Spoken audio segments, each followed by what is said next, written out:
Welcome to a platform where we debate on the top stories of the NBA, NFL, Major League Baseball, and other leagues with the best in the world of sports. You'll also get interviews with many athletes and media talents at several basketball events, including the WNBA and college basketball. My name is Rafiq Ulwazon, and this is Nothing But That Sports Talk. Welcome to another episode of Nothing But That Sports Talk. I'm Rafiq Ulwazon alongside Ryan Walker. Welcome back to the show. I'm fresh off the Peace Tournament. Yeah. Absolutely.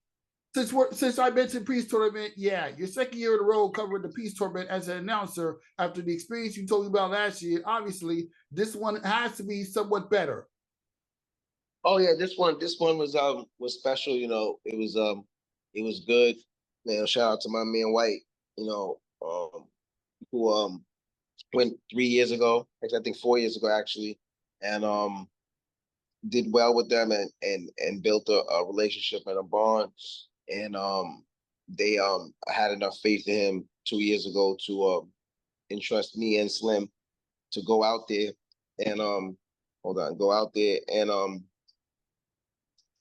to announce and host and do our thing as well too.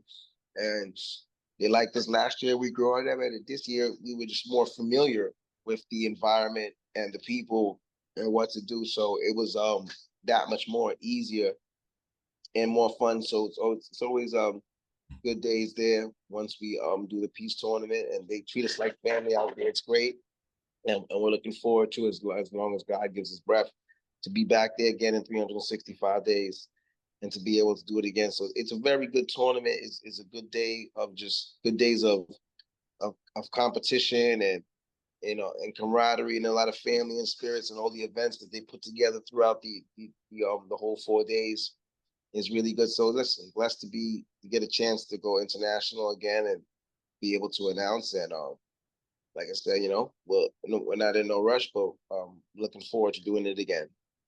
Yeah, I bet you. I mean, as long as you continue doing the hard work and announcing, you're always going to get those opportunities. And when you were down there, like, why don't you tell me about like a couple of athletes that stood out to you the most, that play styles from the familiar play styles you see from other athletes across New York City? Well, it's interesting because with the peace tournament, they of course it's in Halifax, Nova Scotia, Canada. So you're getting mostly athletes from up there. But there's guys like there was one guy on the team that went to St. Francis and played in New York. He's from African descent, but he lives mostly in Canada, but has people in New York as well too. And there's guys up there that are like big college stars for the colleges that are up there. You know what I'm saying that played, and the good teams they play very well. Even the lower echelon teams they play organized and they play hard. I'm saying that it's a certain way of they go about playing basketball when they up there, and it's less about I'm saying they got guys that do that too, but it's less about flash and dribbling, doing all that. It's more about resolve and getting the job done east to west with them. And so they had a lot of good players, and it's interesting because their women's division is a high school college division per se. You know what I'm saying so it's everything mixed in between. Even some of them are middle schoolers competing against in that women's division. The high school division is high school boys, and the men's pro-am, of course, is men's pro-am. So they were good players in the women's division. They had a good guard named Aki Kobayashi, who was a good player in the women's division. They had a couple other players that were there, young and upcoming, from the Preston Elite team, or the ladies teams. And in the men's pro-am, they definitely have an array of players out there. White brought a team, with his team up there. They won their first game. Their second game, they got beat pretty good. But it was getting acclimated to the tournament and knowing everything. And now you see what you can or can't do. Now he's going to come back with similar parts, but some different parts to the roster to figure it out. So it's a good competition tournament. The high school division is really good. They got this kid named Titus from Canada, a left-handed kid who's really special, won the MVP. So there's a lot of good players out there, man. And Canada has progressed in the game of basketball. They're Olympic team had 11 pros. Mm-hmm. So it's a good 4-day weekend, and it's always good when it's occurring and when it's over and done. But we'll be back at it again, and it was just good out there. It's beautiful in Halifax, Nova Scotia, anywhere as a city. So Yeah, I mean, it's to be expected. Like, you're gonna find good basketball players literally everywhere you go. But I bet you, if you were amazed by the type of talent that's down there, especially since you have high school. You just mentioned that high school and college and pros like mixed together. That's a good test for the high school kids to either team up or go up against players that are in college or the pros right now. So this way they can elevate themselves to play in the pros. Even if they're not good enough to play for a WNBA or NBA, depending on gender, at the very least, they're getting a sense of the type of playing style that the college and pros are actually studied upon the peace tournament. yeah, and that's what it is. Like, like I said, with the women's division being high school, college mixed, and the high school division just being high school boys and men's pro am, you know, there there's some guys that are good enough that are already playing in the pro am at age 19. They have some college programs that played. Like they have a school up there called oh Lord, is it called not Atticus? I forgot the name of it. I found there's another or Appalachians. It's the crazy name is gonna come to me in a second. And they have another two schools up there, St. Mary's. They have a couple schools that's the higher programs for them up there. You know what I'm saying? And it's spread all across. But this is why sometimes you see the people will think, a guy coming from Canada, the first thing they think is Toronto, Toronto, Toronto. No, there's basketball players all over Canada. You know what I'm saying? A lot of the different guys come from a lot of different areas. But there's definitely good basketball up there. There's definitely talent. Mm-hmm. Yep, there is definitely talent. And you know what? Let's not forget that the WNBA in about 2 years from now will actually have a team being That's played. good. That's great, man. So I mean, even though they literally just working on what name they're gonna give him based on like culture, gender, what like like pretty much representation within the city. Like obviously, the Golden State Valkyrie, they got the name based off the Valkyrie, which is the name of like a female warrior. I mean, you look forward to what they're going to give the Toronto WNBA team, and imagine what the future will look like in the peace tournament, where you have at least one WNBA player, even the bench warmers, come to check out a peace tournament game down there, as long as you continue to get involved with them. Yeah, we'll see what that's great. So in due time, we'll be somewhere part of that environment. So that's good, and they'll get players. They'll have there's a good influx of professional or higher upper echelon pro-am athletes that play in Canada that would I know they'd welcome to that team. And then you're gonna get metropolitan area talent up there, the Connecticut's, the New York's, the Jerseys, the Pennsylvanias, you're gonna get all that, the Rhode Islands, the Vermonts, because it's close up there. They'll probably get players from even Detroit. Their franchise will do fine. Mm-hmm. Yeah, they will. But you want to know what else will do fine as we continue to transition to the WNBA? I mean, yeah, the Liberty lost two of the last three. They took it out for the Connecticut Sun, bounced back and beat the Mercury, but they did lose to the Los Angeles Sparks last night.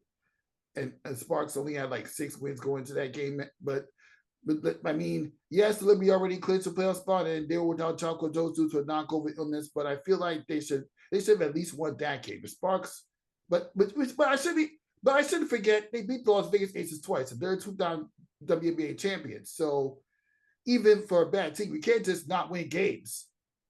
But Right. to the Liberty, they kind of shake. They kind of a little shaky after a 7-game winning streak and the hot start they've had being number 1 seed. And the Minnesota Lynx, they started off the post-Olympic break undefeated at 5 victories, while the Connecticut Sun, aside from losing to the Indiana Fever, they've been creeping up on the New York Liberty. So Are you concerned with the New York Liberty holding on to number one seed going to postseason play? No, it's so crazy. It's a big deal, but they're good enough where it shouldn't be a big deal, even if they're a second or a third seed. But I don't think that's going to happen. I think they'll be able to hold on to the spot. And of course, if they hold on to it and they have home court, that'll be great all the way through. But the Liberty also have to protect it. So, you know what I'm saying? They they they they've had a lot of times in the last few years when they've actually been a higher seed or have home court in the series or the advantage to sometimes let it down. So, they've got to do like how Vegas did last year. You see how Vegas, they had their home court and they made sure their home games, they stomped on it. So, getting the home court is one thing. Now, maintaining your home court all the way through is a whole different story. If they're serious about anything, which I know they are, they should have it in their mindset that they should lose no home games in the postseason. You should not.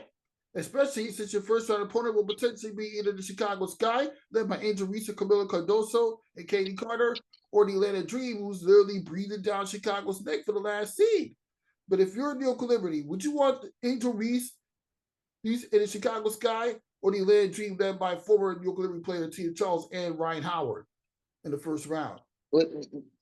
I think, either, sometimes you can't answer these questions about who you actually do want to match up, but it really doesn't matter because both teams, Atlanta and Chicago, are quality basketball teams. They both present different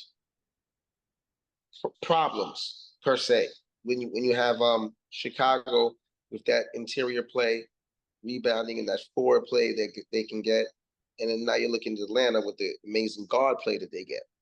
So it's just two different type of problems, and that's why the biggest problem is that the Liberty just need to make sure that they're going into the postseason playing better. And as long as they do that and they maintain the number one seed and then win your own games, they shouldn't have a problem. But Atlanta and both Chicago are formidable opponents. Yes, they are indeed. I mean, come on now. You have Angel Reese. She had like 3 consecutive games with double doubles and 20 consecutive double doubles. She's having a season. Unbelievable. Herself in the same category for Rookie of the Year with Caitlin Clark, who at one point we'll get to Caitlin Clark in a minute. But the fact that her and Caitlin Clark are duking it out for a Rookie of the Year, this is something that we need more in the WNBA. Like seriously, and Angel Reese, she's very aggressive in the paint. She has that dog mentality. Absolutely. If she's not scoring much, she's gonna get the rebounds that the team needs. They're tenacious on the boards. I mean, they're tenacious. So that, of course, that's going to present a problem to the Liberty. The Liberties have things they can answer to that, of course, and make it hard. But Chicago is with that, with how they rebound and put back up at the glass. With Reese, those, and now you look at Atlanta, like you said, they're breathing down that neck. And sometimes those are the buzzsaws. So those are the teams that that when you have your home court, you gotta protect it. Mm-hmm. You definitely gotta protect it. And I have a feeling that if for the top 4 teams right now, if you can't protect home court, don't be surprised if an upset happens in the WNBA. I'm telling you. Especially with the way the Indiana Fever been playing. And man, they got a big win against Connecticut Sun. They went from 1-8 to start the season to imagine the record at 16-16. What are your overall impressions about the way Caitlin Clark has turned the Indiana franchise around? Well, we knew it was going to be a matter of time. You know what, they were it might sound crazy, but in the first 10 or 11 games, they were actually competitive. Now I know they were like 1-8 or 1-9 or something in their first starts, but you have to remember that during the first stretch, they played the Liberty like 3 times. Mm-hmm. They played a lot of upper teams or teams that wanted to play them because of Caitlin Clark. And she was bullied, and they were physical with her. They were tough, and they threw stuff around at her, and even verbal things and so on and so forth. And she withlasted the storm. She always played all the way through and just progressed. Remember, they had the #1 pick last year. So that girl's. You mean they're building, and it's surprising, but it's not surprising to see her have them at 500 right now because it's Caitlin Clark, and that's the type of player that we're getting, right? She's transcendent, right? So that just tells you how their future is. That's why I want the Liberty. Liberty better hurry up and win one now. The East can get very interesting with the Chicago's, the Atlantas, and the futures. Connecticut always is a big time horse in the play. In the East, they're you're not going to just have too many more years where you just walk to the WNBA finals. You're really not. Clearly, the Aces are starting to see that. I mean, well, even if it's with Chelsea Gray being out for the first 12 games and getting to the Aces now, they're not as good as they used. They're not as good as they were the last 2 seasons, but they were literally world beaters on the way towards winning the championship. They're really not. Well, you know what it is, Dorothy. I think, and you're right. No, you're right. You're right. You're 100% right. They're not. But it's going. You know what? The worst thing that can happen is if they win. Because if they win the finals, then I don't want them to win. Without a doubt, I don't want them to win. But if they win, that's going to show you how much they persevere because they don't even have a chance, really, the right chance to be good. Like you said, Chelsea Gray was out the first 12. They played with some other players a little banged up. AJ had to carry the team. Then they went to the Olympics.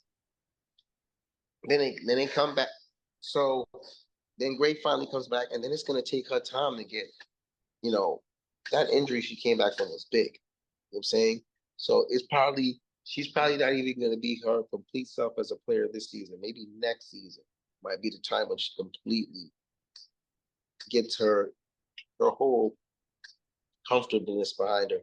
So, and then that's what you said too. They're the champs. They got the targets on their head. The opponents don't care. Neither should they. They're like, listen, y'all the Aces that was beating up on us for the last 2 years, and now we're gonna try to take our advantages to get against y'all. And are they a little bit vulnerable? Absolutely. Can they still do it again? Absolutely.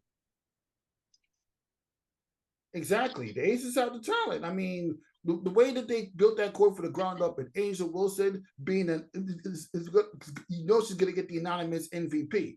She literally put in 42 points in the loss against the Dallas Wings. But yeah, let's not forget, teams are finally starting to figure out the Aces' offensive defensive style. I just listen. However they're losing, and for their sakes, they better just hope they're playing their better ball when the postseason comes. They're well coached. We know that with Becky Hammond. We know they have debatably the best player in the league, right? Aja Wilson. That's probably the best player in the league. Best player in the league. Right? She's the best player in the league, and Plum is really good, and great. We have to see how she progresses, and they have a lot of core veteran, smart players on the team that they have the potential to do it, but it might be a little bit more difficult this year. Yeah, it will be difficult. I mean, it shouldn't be that difficult, but it's hard, but not hard. Like if the playoffs start today, they would get Seattle in the first round, and they beat, even though they did lose them in the WNBA Finals in 2020, they bounced back and beat them in the 2022 playoffs. If Aja, and then the infamous WNBA Finals matchup that was literally a foregone conclusion last year, you would get in the second round, not the WNBA Finals. Here goes the other thing. If imagine face. No, let me cut you off, but imagine New York Liberty having to face a team that was literally the end goal. This is the second round compared to last year. Ooh, well, the Aces, and well, not the recent Sonic team, but Sonic teams, just Sonic, Storm, excuse me, team has been battle tested in the past, right? And that's the only thing that all of us got to be nervous about with the Aces. Their main four are battle tested and have won. Mm-hmm. In two places and lost. So, Rudy Tomjanovich said it best: "You never can underestimate the heart of a champion."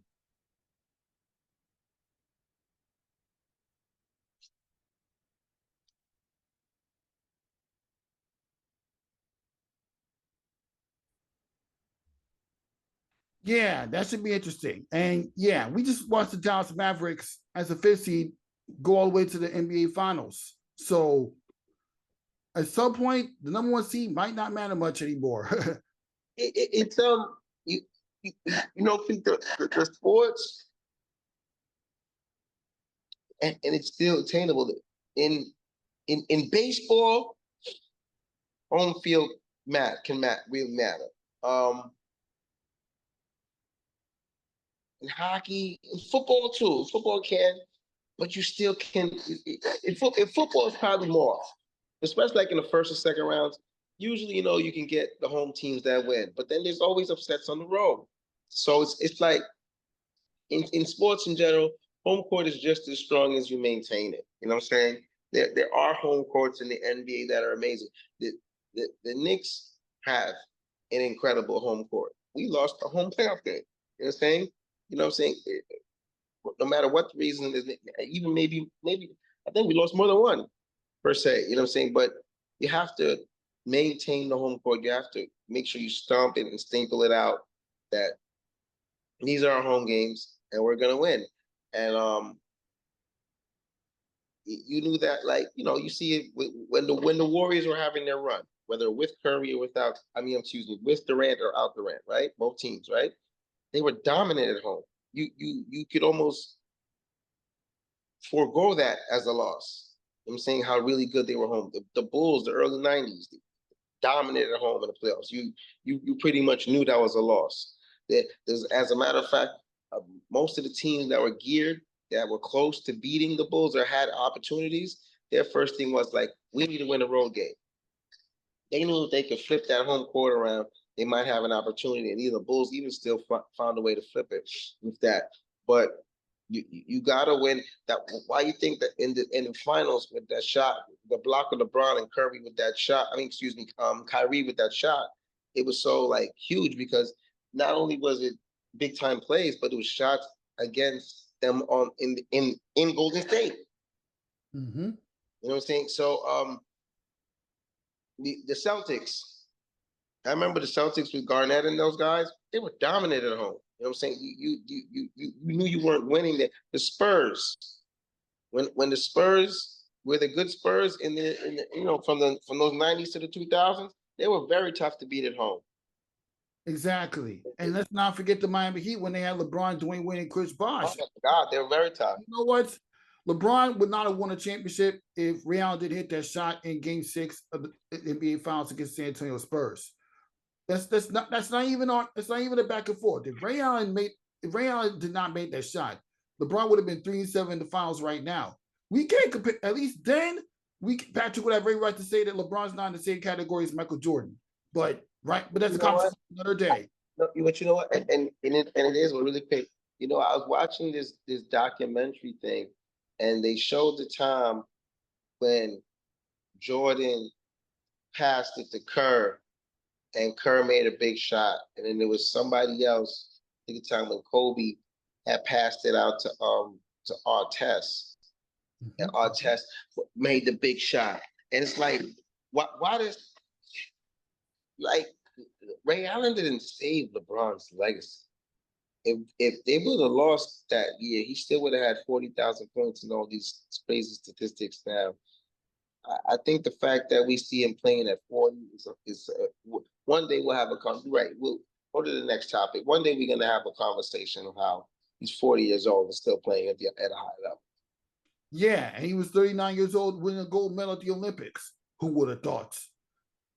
There's no how far LeBron James could go, but yeah. Obviously, the WNBA is crazy. The final weeks is going to be crazy, and we can't wait to see what's going to happen. Will the Aces get the three-peat despite the fact that they're not number one like they were the past two championships? Or will the Liberty finally put the nail in the coffin and get their first championship? Which leads to the very next question. And I watched a video that Kenny Saint the fourth, the Kenny Saint guy that I introduced you to on the show like a while back. He did an interview with Mikal Bridges and the Liberty players and the fans asking which major professional New York team will win the next championship in New York City. A lot of them said the New York Liberty. But do you think the New York Liberty will become the next major professional sports team to win a championship? Or will it be the New York Knicks or the Rangers or the Yankees while they're still relevant? That's a very difficult question. But I tell you this much, I really hope it's the Liberty right now. You know what I'm saying? Question. That's where all our eggs are in right now, the basket. So it's like, let's hope that everybody else was wrong and we can just get a Liberty championship right now. That would be so special. Believe it or not, with the Yankees starting off so hot and then playing really terrible for about like 5-6 weeks, even a stretch where the great old Mets swept us in the season series, right? Mm-hmm. At this day, they have the best record in baseball. We know that, right? Mm-hmm. And they're in a division. Baltimore, they've been going back and forth, but they're ahead of Baltimore, and they have the lineup on top of the few other arms to actually win the World Series. So hopefully, after the Liberty be right, then the Yankees be right. You understand too? And listen, I love my Knicks. East will be very tough this year. The champs are there. We'll see what the Sixers go. I think the Sixers' health is as far as they go.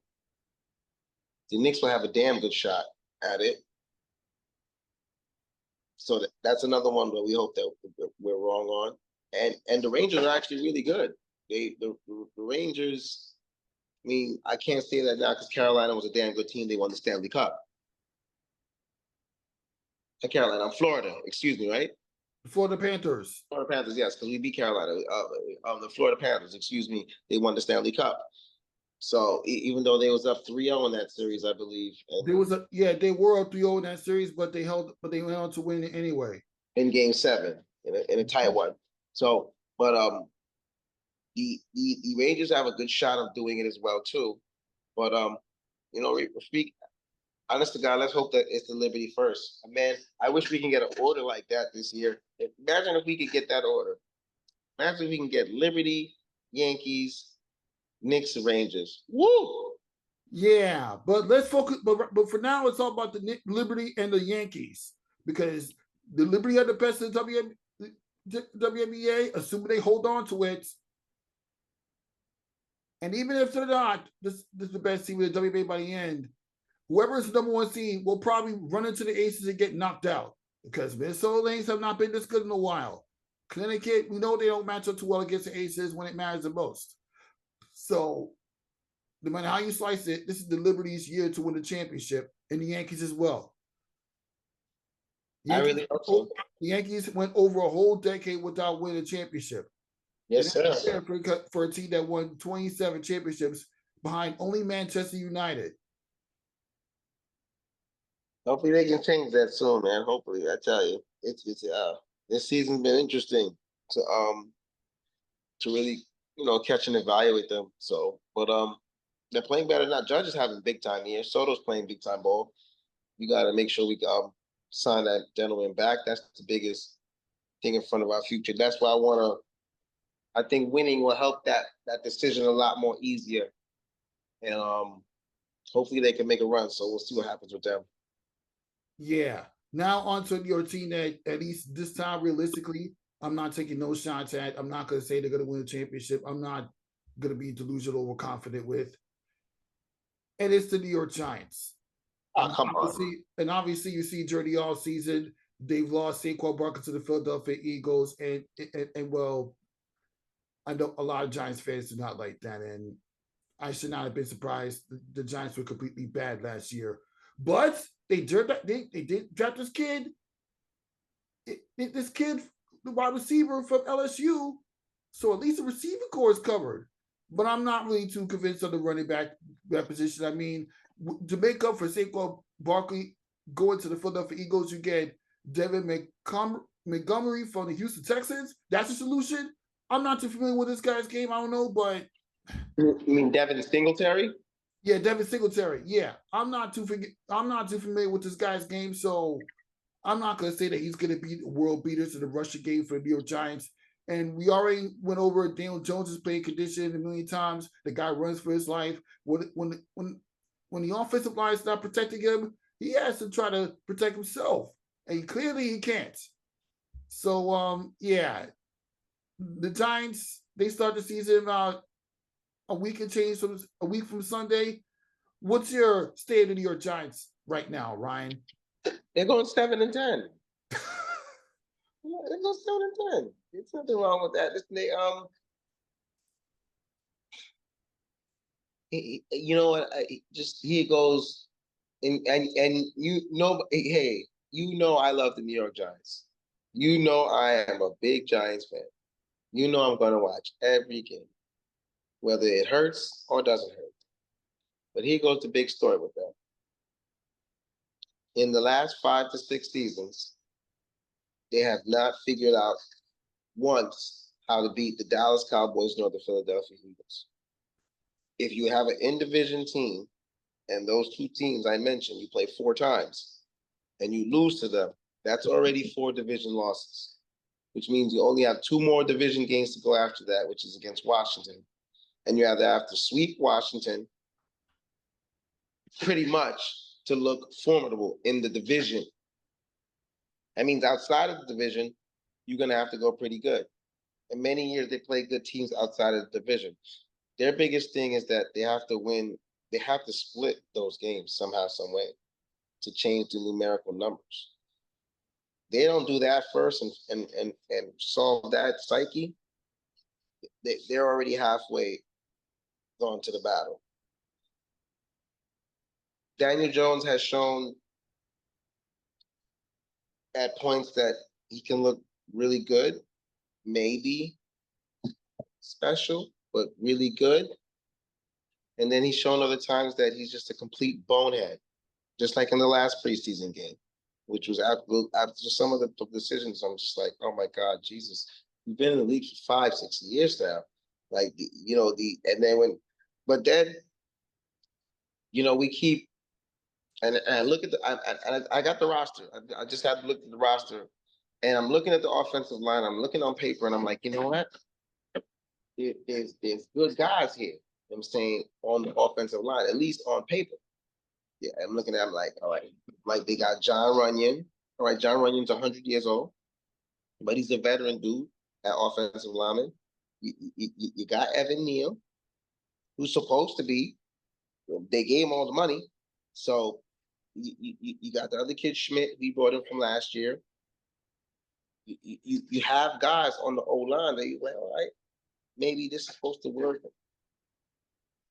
And I'm watching the first couple of preseason games, and granted, it's preseason, and it's so hard to get preseason because you're not getting everybody's full roster, and then you're getting guys that are hungry and trying to make teams. So you got to really evaluate. Like I keep telling my guy, this guy's a star. I love him. He's a good kid. He loves the story. He's a huge Jets fan, and the guy talks NFL all year. And we all love the NFL, but we talk all different sports throughout the year. You know what I'm saying? NFL get its big time like now. Like, all right, we've been talking about it, but now it's getting us talking. When the season goes, we know that's a whole different animal. But I'm like, yo, bro, honestly, the NFL, you can't really evaluate your team to like week 4, week 5. That's when you really go, and especially with injuries, you got to see how your team flexes out and how the division goes. Sometimes you have teams that you think that are supposed to be good and they end up being bad. Sometimes you have teams that you think are supposed to be bad and end up being good. Football has so much parity. So I'm looking at the roster. There's talent there, like you said. They got the kid Neighbors, who's a good receiver. They have the kid Wandale Robinson, who they drafted 2 seasons ago. The first season he had got hurt. I think he tore something. Came back, showed flashes last year. He's a speed demon. They got the other kid, Jalen Hyatt, who they drafted last year, who's also a kid, I believe, from LSU, who's a big-time receiver. They got tight ends. They got playmakers. Now, I know what you're saying. Here goes. Listen, anytime any team loses Saquon Barkley, you lose a hell of a talent. We understand what type of player this kid is. When he has good durability. When he has good durability. And believe it or not, I'm not going to poo-poo on Saquon. When he has good durability, and Saquon does have a tendency sometimes to fumble the football. Sometimes he puts the ball on the turf. He's an incredible talent, and he's also a home run strikeout guy. It's either he's going to rush for like 6 to 10, 12 good yards, or hit you with a 20-yarder for a 70-yarder for a touchdown, or he's not going to give you anything. It's going to be 1, 2, 3, 4. So it's all about blocks. But he has Philadelphia's line, or their own line should protect for him better to make those different plays. So that's a whole different story. But with the running backs that the Giants actually do have, with Singletary and the other young man, they actually have guys that just service and just do the job. And they want them in the offense to go out and catch the ball and do on and so forth. Daniel Jones is going to need it. Plus, guys need to pass block, because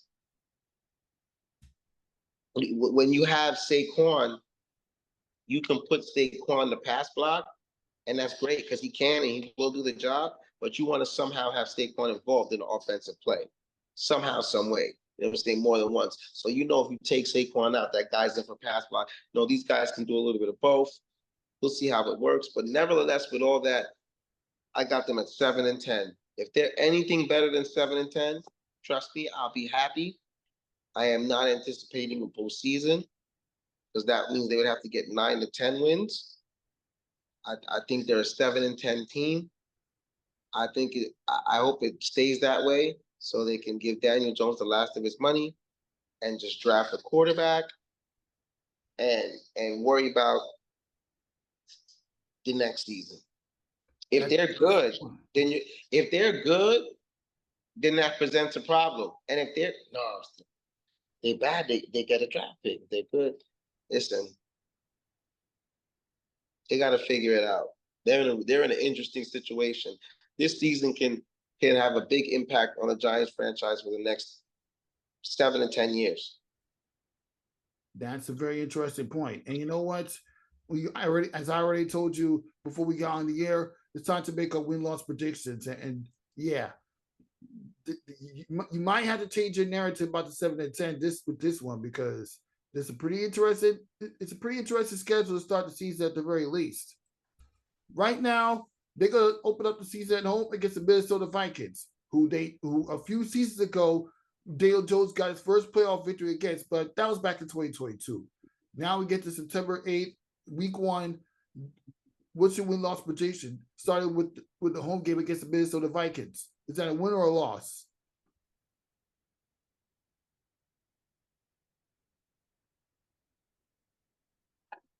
I gotta say it's a loss. But I do want them to win the opener, but I gotta say a loss. That's fair. We don't know what type of team the Minnesota Vikings are going to be. They're actually supposed to be good. The defense is really good. And they got, remember, there's no more Kirk Cousins. They drafted a young quarterback, right? Or they got a quarterback down there that, so we'll see. On the road against the Washington Commanders, week 2. All right, we win.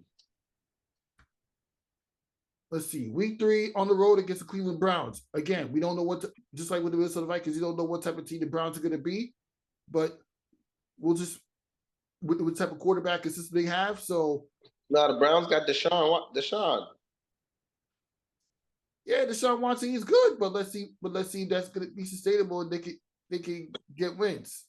Let's see what type of team they're going to be going to week 3. But do you see the Giants win on the road against Cleveland Browns? I got Cleveland. Oh. Then they have the home game on Thursday Night Football, week 4 against the Dallas Cowboys. Oh, Lord. Yeah, they lose. They lose on a short week. They definitely lose. Where's it, at home? Yep. Our home? Yeah.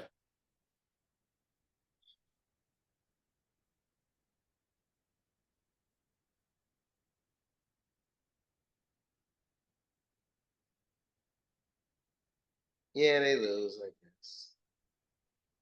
Okay, that's fine. Week 5 on the road against the Seattle Seahawks.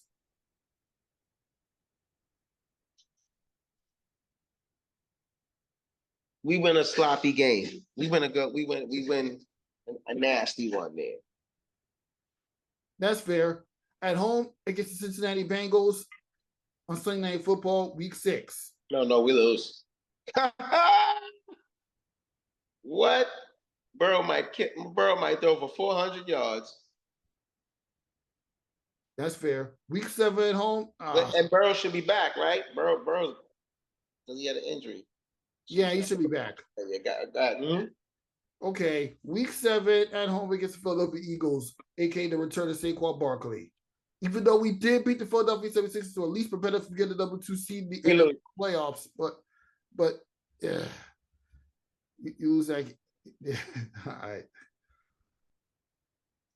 Okay. On the road, Monday Night Football against the Pittsburgh Steelers. Lose. Keep in mind that you have a 40-year-old Russell Wilson as starting quarterback, and the Giants have not had much luck against them. Daniel Jones ain't spring. He ain't flaming young. He young, but he ain't. And they got a young kid that's good. Yeah, they win Pittsburgh. Yeah. Now, Week 9 at home against the Washington Commanders. We win. Week 10, it's an international game against the Carolina Panthers. We win. Unless the Carolina Panthers coming in hot, but whatever. They have about week 11, they're on bye week. Week 12, they have a home game against the Tampa Bay Buccaneers. Do you see them win that one? We win. Now, let's see. Day on the road against the Dallas Cowboys on Thanksgiving Day, November 28th. They lose. The Giants always think about Thanksgiving Day. No surprise. Okay. December 8th at home against the New Orleans Saints.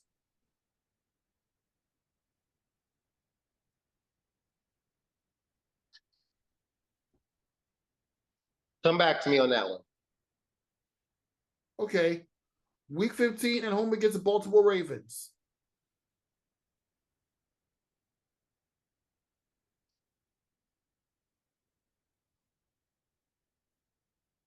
Two losses. The one before that one is a loss. Ooh. Tough break. On the road against the Atlanta Falcons. They win.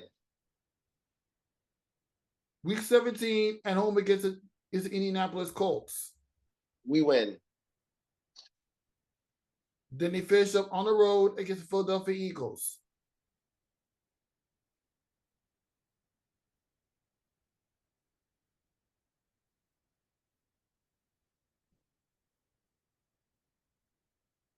How many wins do I have with them so far? That's about 6 wins. That's the 7th win right there by accident. Philly don't care about the game. They already got the number 1 seed. Ooh. Philly already got home something, and they're not playing nobody, so we win. Just like we did last year. They go 7-10. There it goes. Bada bing. Have a good night. Ooh. Damn, you're 7-10 is literally in 6. This one. I mean, okay, I'll admit. I mean, are you feeling good about your predictions? Because I was kind of hoping that you at least pick them to defeat the. I was kind of hoping that you at least pick them to meet the Cleveland Browns. I mean, some of the losses I can understand, but I was kind of hoping that you at least predict them to beat the Cleveland Browns, and then week 14 against the New Orleans Saints. At least I was kind of hoping you predict them to win that one. Well, everything else you're right. Every other prediction you're right. But the games against the Cincinnati Bengals, the Cleveland Browns, and then the Tampa Bay Buccaneers. No. Actually, you were right on that one. You're right. You picked them to beat the Tampa Bay Buccaneers. But the games against the other two teams mentioned and the New Orleans Saints, I was kind of hoping you at least. I'm gonna disagree with you on those because those are like winnable games depending on the type of team they're going to be the season coming up.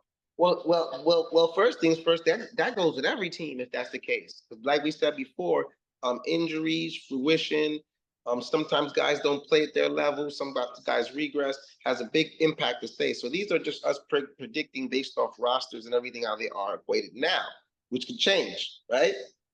But here goes to win on it, and then here goes another thing with Tampa Bay. Even though I did pick us to win, we have to remember this: Baker Mayfield is a better quarterback right now than Daniel Jones. So we can say that Tampa Bay can win that game too. But I'm picking them by default because the Giants can move the ball just as much as they can as well, and they're both defenses should equate out, and we should be fine. But I'll say this much: one, Cleveland, whether you know it or not, believe it or not, is nasty at the front four and the front seven. We're rushing the quarterback. They have one of the best defensive ends in football with Myles Garrett. And that whole front four, they attack the quarterback. Trust me when I tell you. So that's one of the things that the Giants have to worry about and we have to prove because we haven't done great with protecting the quarterback. Correct? Correct. Right? And they can run the football. They have 2 to 3 guys actually in their backfield that they put in to run the football. And Deshaun Watson is, when playing well, and showed it last year before certain injuries sometimes, is a big-time quarterback. Let's not forget this. Deshaun Watson has been way more of a big-time quarterback in this league than Daniel Jones has ever been, correct? Mm-hmm. Back when he was playing for the Houston Texans before all the crap he had to deal with off the court. Right. So if you're telling me the Cleveland Browns on a road game, now listen, I'm not saying the Cleveland Browns are the 70 Steelers, right? But I'm saying they've been better than us in the last 2-3 years, and then on top of that, they're going to be playing at home in Cleveland, where they have a nasty defense. The Giants will have to protect their quarterback and move the football, and they can run the football too, and that can have an effect. So that's my only reason for picking them also in a short week when they have the Cowboys at the same time. Cleveland right now is a little bit better than the Giants. The Saints game, I'm going to tell you what my theory is. The Giants played the Saints just not a few months ago in the season, and they steamrolled over us. Okay? We couldn't move the football at all. Now, granted, it wasn't Daniel Jones. It was Tommy DeVito, and not to mention they played New Orleans Superdome. And you know how high a New Orleans Saints can be at the home field. That is an iffy game. I went with the Saints based off what happened last year, and you're right. We'll be playing them at home, so that should be a different factor. I don't think it would be that much of a different change. They play down their time wise. It's not like it's like the Colts game where they're coming from one coast to the next, or if it was like the Niners or like the Seahawks or something, you know what I'm saying, and so on and so forth. So that varies to see, but here goes the biggest thing, Rafiq. With all that I said, and I picked them to be 7-10, and you see how I picked it like that. When week 1 comes, I'm gonna be cheering for them, and I expect them to win. I expect them to beat Minnesota in Minnesota, but there's some other things that I still have to see. I mean, beat Minnesota in New York or Jersey, or however they want to call it, MetLife Stadium, whatever. But I still need to see some things to be completely sure. Mm-hmm. The Giants are talking about it, bro. I know my Giants. Yeah, we just got it's all a matter of what the roster's gonna look like in the later games. So we can predict the first few weeks of the season and the teams that they face almost every few years. But yeah, everything else is kind of intuition. And you know what? And funny enough, the last 2 weeks of the season, the Giants get the Colts and the Eagles, and they steamroll the Colts to clinch a playoff spot to get into the playoffs in 2022 before obviously losing to the Philadelphia Eagles on the road in the last regular season game. And that year in 2022, they made the playoffs. So full circle moment, they go into this season and they end the season with the Colts at home and the Eagles on the road. So talk about full circle. You see, I picked the Eagles in our last game by default. I hope that somehow during the stretch that they can beat the Cowboys. I hope that I'm wrong on that short week and they can come in and beat the Cowboys. But you know, they haven't showed me enough eye test, and I don't think they've gotten. Do you think Rafi, to be honest to God, to me, do you think the Giants have improved so much better last year than they did so far now on paper? Honestly, no. I mean, when you lose Saquon Barkley, that could take a toll in the running game. And let's Right. not forget you're in the same division with the Eagles, the team that he went to, which means it's going to be very difficult to win at least one game in a meaningful And the Cowboys. against the Eagles. And I'm going to admit the Cowboys are better than the They're Giants better right than them. now. Stop it. They're not admitting they're better than them. They're better than them. We haven't beat them in 6 years. They're better than us. I'll admit that. Let's admit. I'm just going to call it spade a spade. The Cowboys have all the offense they need. They just gave CeeDee Lamb a new contract deal. Even with all the concerns about whether or not they should extend Dak Prescott's contract, the fact that they have them on the roster right now, you're good enough to beat the Giants. Correct. And that's the factor. They're not world beaters. They're not going to win the Super Bowl. They'll win their game. We've seen the Cowboys mess up in the playoffs so many times. You already went over that so many times. We know this. They're going to be a good team. They'll win anywhere from 10 to 13 games. They're going to lose in the postseason, and that's going to be it. But all in style with that, they'll be better than we will be, and we haven't shown enough over the last. It's astronomical numbers. I forgot what one of them is. Wait, the Cowboys now are. Let me see if I'm getting this right. They were 12-5. They're 13 out the last 14 against the Giants. Mm-hmm. That's a fact. The Eagles is another astronomical. You said we beat them once last year, right? Yeah, we did. And that was the end of the season, right? Yeah. When it meant nothing. It meant nothing for the Giants, but the Eagles would have had to win that game in order to get the top seed. They weren't going to do anything anyway. They were floundering. But the Eagles had to win. But let's not forget, even though the Giants had nothing to play for, the fact of the matter is they beat the Eagles to prevent them from getting a number 2 seed. Yeah, we honestly should have all the way swept to them. the 5th seed and losing to Tampa Bay in the first round. We honestly should have swept them. We should have swept them. The last. That's true. The Christmas Day game, they were breathing down the Eagles' neck on Christmas Day. They almost came back to beat them. Yep. So we can't. It's not to say the Giants can't play competitive against the Philadelphia Eagles. They just cannot put the nail in the coffin against Philadelphia. That's the problem. That's it right there. They got to finish. So we'll see. Listen. That's why there's so much parity in the NFL, and you have to go game by game.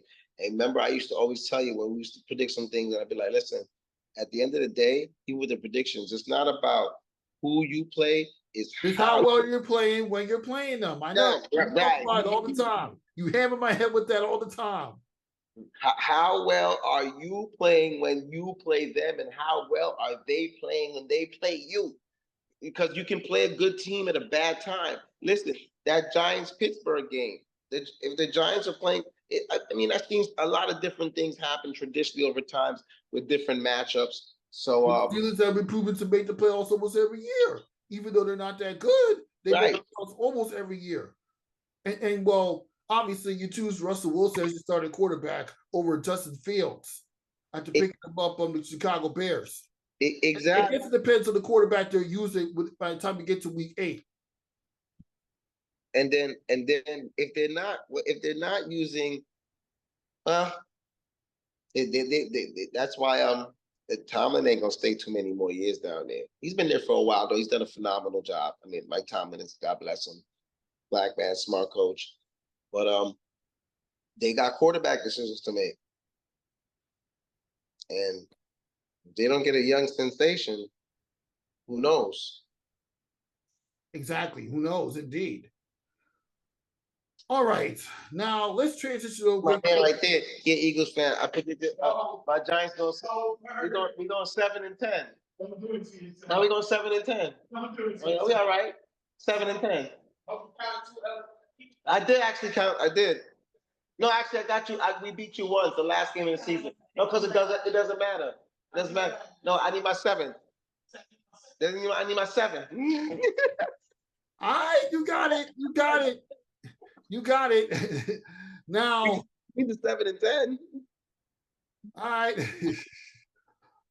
Okay, now let's transition to the very next topic, because obviously I told you so with the photo. You obviously see the footage. I had a chance to attend the 2024 Fanatic Fest at the Javits Center, where not only the NFL, but pretty much sports leagues from all across the world, major, got involved. There was activations. It's just created by UFC, the WWE. Fans can actually use WWE theme songs to go through the entrance. Go through the entrance. You have live radio shows and podcasts being recorded at the Fan Fest. And then also, the celebrities were out there. Jay-Z walking through the 4040 Club, DJ Khaled walking through the 4040 Club, DJ Clue, WWE superstars, NBA stars, gold medalists. Taylor Brooks got to interview people in the panel like 2 or 3 times. Stephen A. Smith interviewed Peyton Manning and Tom Brady at panels. And there was even a live recording we had First Take, but which literally stood out for me because First Take was literally everything I expected when I saw it live in person. Mad Dog was indicating the top 3 fan base that annoyed him the most. And he said that Philadelphia annoyed him the most. Wow. Why are you mad segments? And then you had a debate where he talked about like what would be the most exciting championship in New York, the New York Knicks or the New York Jets? I'm going to ask this question in a minute. But anyways, a lot happened. Shantae came with me. She had a good time. Got to record all the celebrities that walking through the 4040 Club. I got to reconnect with some people that I haven't talked to in a while. Jesus Spear was there. Keith McPherson was there. Christina Williams did a live recording at the iHeart Radio Hub, interviewing Miles and retired tennis player Renee Scrubs. Shout out to Christina and Miles for that, by the way. Good job. And I even got a chance to witness Sarah Kustok and Hannah Storm do a little live recording for Hannah Storm's NBA DNA podcast. So we put this together, Ryan. I mean, obviously you had your commitments, but if you're free, when the Fanatic Fest come back to New York, I would love for you to check out and experience it. I'm going to connect you with people I know that were involved with the Fanatic Fest, and they'll tell you how amazing it was. So yeah, that's all I can say about that. And you said it was the Jacob Javits Center, right? Right. Now they always have a good event going on there, and I think they've been doing it for umpteenth amount of years now, right?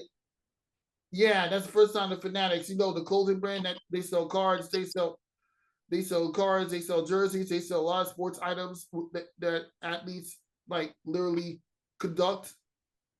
Right. So if you're not familiar with the Fanatics, go check out the website and see what they sell. They organized the sports festival for 3 days at the Javits Center.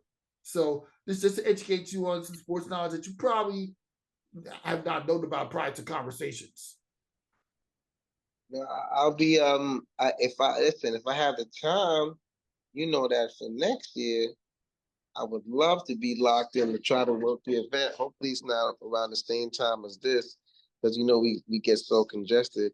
But that event does sound very, very appealing, you know what I'm saying? And to be around all those different type of celebrities and exactly. Former overtime talent, Larry was there. Brian Smoking Aces was there. Joshua Thompson was there.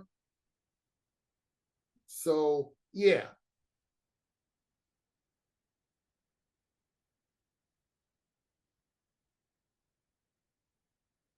Right. Okay. Yeah. So that's pretty much all I could say about that. I know you're not going to have much thoughts since you weren't there, or if you see the footage, you gotta show me. You gotta if you can send me the link once we get after this, so I can check out the footage. That'd be pretty cool. You know what I'm saying, for what they got. I know you took plenty of pictures, so I know you're locked in with that at least. Yeah, I mean, obviously it's on my IG account. Rafiq_Louis BK is my IG account, by the way. But then again, you already know that.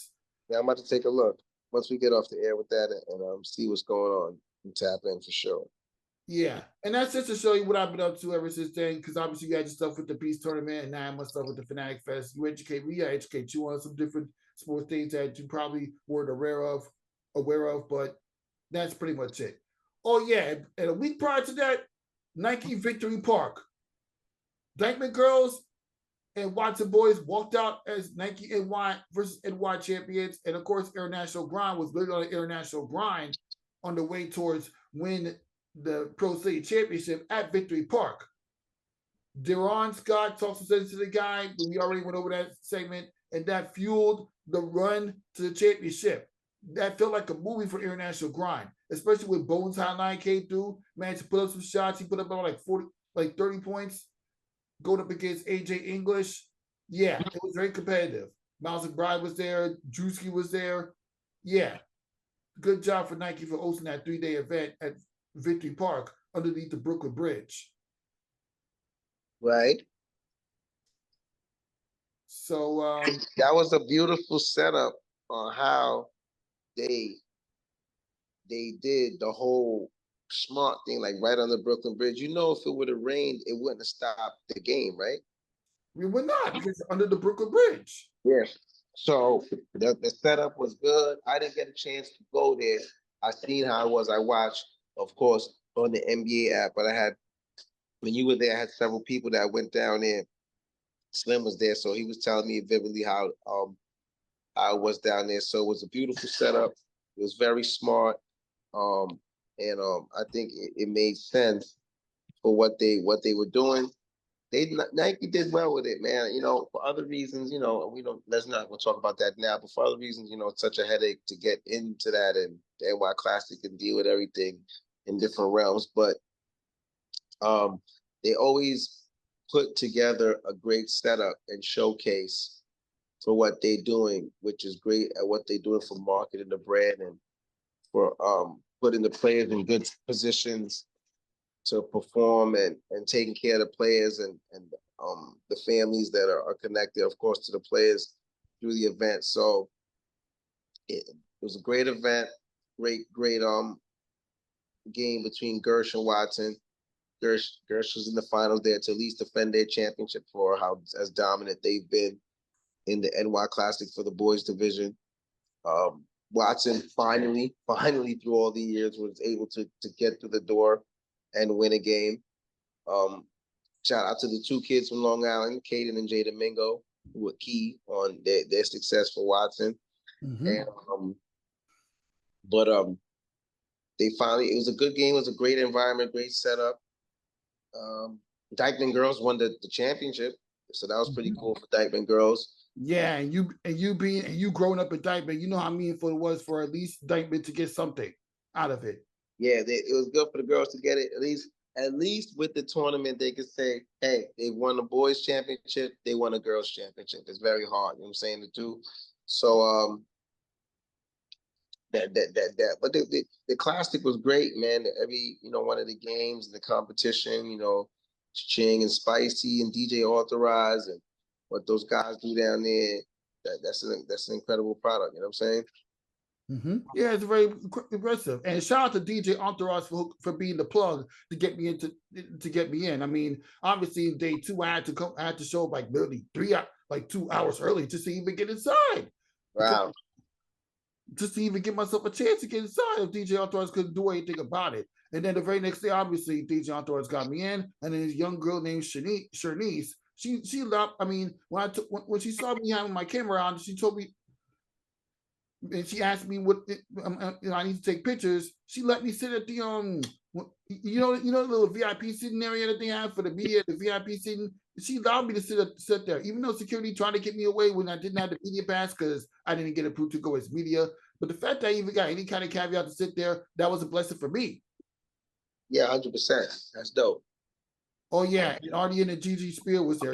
Shout out to them. I'm glad they got to experience what Nike's been literally building for the past 5 or 6 years. When you don't count the 2 years where there was no deal for York because of the COVID pandemic. But yeah, you talk about it being a headache. I mean, obviously, for your experience, I get why, because you worked in security in the past. But I mean, obviously, you had your reasons, and I understand. But you see the way Nike has evolved when it comes to New York versus New York. Nah, it's dope. Everything you do is great. With that basketball court, it makes the basketball court for the Nike Basketball Showcase last year like child's play, which leads to this one question. Which basketball court design do you think is a lot better? The one they did for Nike Basketball Showcase or the one they did for Victory Park? Nike Showcase, you talking about the festival last year? Yeah, at the Lincoln Center. No, the festival one last year was better. Yeah. The Brooklyn Bridge thing was more original, and that's what blew people's mind because nobody really thought like who would really think like you'd be able to bridge. It was very innovative. That's what it was. So to build the court underneath the Brooklyn Bridge or right underneath there was so smart and so innovative, and that's what and it was a great look too and a dope look, but that's what made the idea more crazier. Last year, nobody thought that you could understand how you could build a court underneath the Brooklyn Bridge. Nobody thought they could build a court for Lincoln Center, and to build that setup, I was for the World Festival and the event and the type of talent, it was crazy too. If you think about it, the idea of what they did on the Brooklyn Bridge Park was a premise of the big idea that they did Lincoln Center. They had the things where you could take pictures at, the little stores and shops. They had the court underneath the basket. They had that whole setup. They had a big screen where you could see the TV in the game. That was kind of the smaller version of what the World Festival thing was last year. Mm-hmm. Yeah. And if you couldn't get inside the court, you could just watch it from the television screen outside. Correct. So, but obviously people go crazy for Nike events because, you know, that's one of the rare times you get to see upcoming talents before they make it to college. It's like, seriously. But yeah, good job nonetheless for Dyckman girls and Watson boys. Can't wait to see what they do next year. 100%. All right, and a few other topics to touch upon before we wrap it up. And I'm going to make sure I mention this. I already talked about the Liberty interview that Case did with Miles Bridge, with Mikal Bridges, excuse me.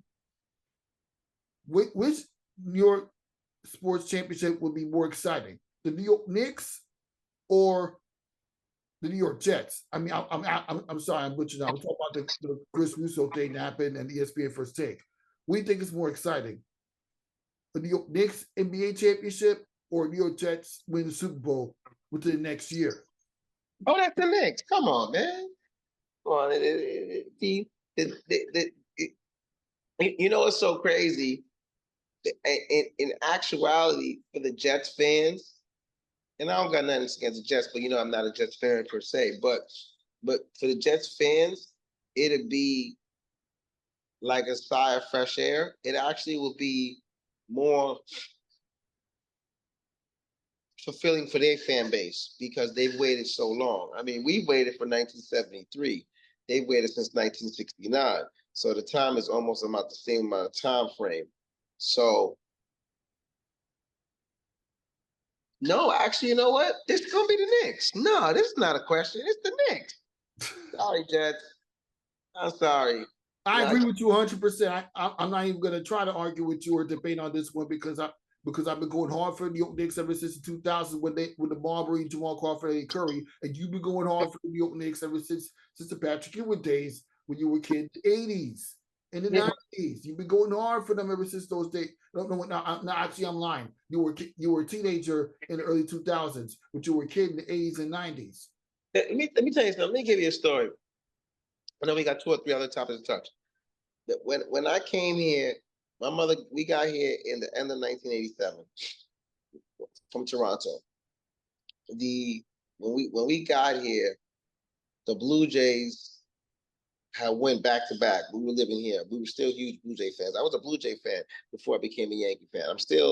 I'm a Yankee fan, but I'm still a closet Blue Jay fan because that's the hometown. You know, when they're doing good, I'll definitely be. There's this guy at the job, he breaks, oh, you can't. I said, nah, I'm cheering for them. Nevertheless, the Blue Jays had won 91 and 92. We're back to back. The 91 year, we were dominant. We pretty much kicked Philly's butt. And in the second year, that was when Joe Carter hit the game-winning home run.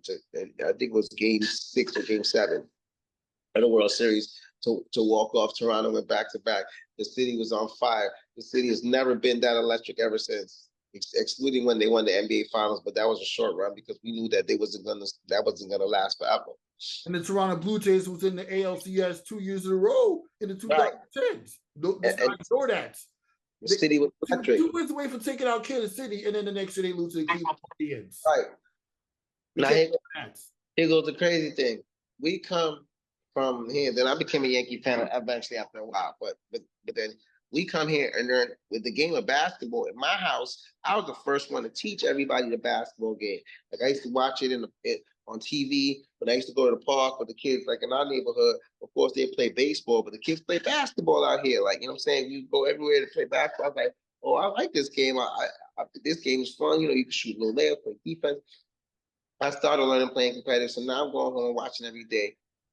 So I remember the first NBA Finals I seen was the Lakers versus the Bulls, 1991, Mike's first run, and I was a big Magic fan at first. I like how he used to pass. I was like, oh, I like Magic, I like Magic. So in that finals, I never forget that year. That's when I first learned about Mike, and Mike was incredible with the Bulls. You know, Scotty, they had a good whole team. You know, Phil, but Mike won. I was like, I became a Bulls fan right after I said, I like the Bulls. I like the Bulls 91 and the 92 championship. But I don't know what it was. Something during the year of 92, I just couldn't like the Bulls no more. I like the Knicks because you know, how they were so New York. They had Patrick Ewing, you know, a guy who's from Jamaica and came here from D.C. and stayed in D.C. and went big to Georgetown with John Thompson, and now he's the big time center on the Knicks. And then they had Charles Oakley, who was a bruiser, and Charles Smith, and you know, Anthony Mason, rest in peace, his soul. Anthony Mason used to write his name in the back of his head with the haircuts, and have the black socks. They had the black sneakers. They had John Starks, who was bagging groceries. You know what I'm saying? And then got a spot on the team, Hubert Davis. They had a lot of different guys on the team. Derek Harper, Orlando Blackmans, a lot of different guys there. Doc Rivers. But the Knicks embodied what New York was about and what toughness was about. And after that, I just liked them ever since. And this is 1992. And we went through so many different, you know, times before that. And guys before, you could tell you about the 80s. I mean, the Knicks, the fan base, we've been struggling for a while, man. If they get something big like that, they might riot.